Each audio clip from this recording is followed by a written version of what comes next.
திருவண்ணாமலை சித்ரா பௌர்ணமி 2025. லட்சக்கணக்கான பக்தர்கள் கிரிவலம். பாதுகாப்பு எச்சரிக்கைகள் மற்றும் காவல்துறை அறிவுரை. ஓம் நமச்சிவாயா. வணக்கம் திருவண்ணாமலை பக்தர்களே. இன்று சித்ரா பௌர்ணமி.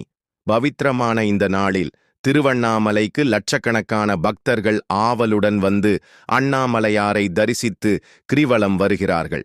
இந்த வீடியோவின் நோக்கம் இந்த புனித நாளில் பக்தி உணர்வுடன் பாதுகாப்பாக கிரிவலம் செய்வதற்கான ஒரு விழிப்புணர்வை ஏற்படுத்துவதாகும்.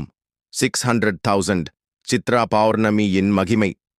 சித்ரா பௌர்ணமி என்பது தமிழ்நாட்டில் மிகவும் சிறப்பு வாய்ந்த பௌர்ணமி.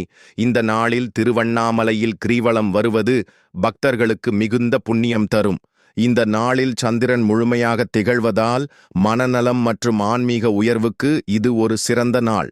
600,000 லட்சக்கணக்கான பக்தர்கள் வருகை. நெரிசலின் பக்க விளைவுகள். இந்த நாளில் நகரம் முழுவதும் பக்தர்கள் நிரம்பிவிடுகிறார்கள். புசிஸ், ஷேர் ஆட்டோ, இருசக்கர வாகனங்கள், நகைச்சுவையான கூட்டம் அனைத்தும் ஒரே இடத்தில் நெரிசலாகிறது. அந்த நேரத்தில் குழந்தைகள் இழந்துவிடலாம், திருடர்கள் மோசடி செய்யலாம், உடல் நலக்குறைவுகள் ஏற்படலாம். இதற்காகத்தான் இந்த விழிப்புணர்வை உங்களுடன் பகிர்கிறோம். தயவுசெய்து உங்கள் குழந்தைகளை பாதுகாப்பாக வைத்துக் கொள்ளுங்கள். குழந்தைகளுடன் கிரிவலம் வரும்போது அவர்களின் கைகளை பிடித்து வைத்திருக்கவும், அவர்களுக்கு அடையாளக் குறி ஐடி டேக் அணிவிக்கவும். பெயர், பெற்றோர் எண், இருப்பிடம். குழந்தைகளுக்கு கூட்டத்தில் விலகாதது எப்படி என்று முன்னதாக அறிவிக்கவும். 600,000 உங்கள் உடைமைகள் பாதுகாப்பாக இருக்கட்டும்.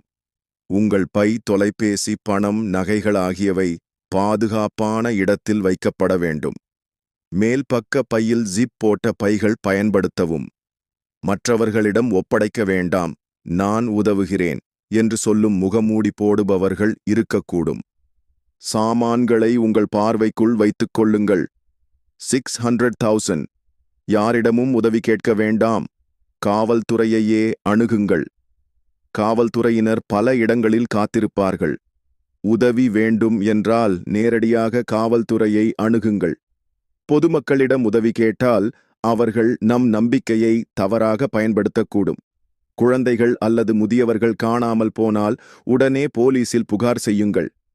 600,000 கிரிவலம் செய்வது எப்படி? ஆன்மீக வழிகாட்டி போன கிரிவலம் ஒரு தியான பயணம்.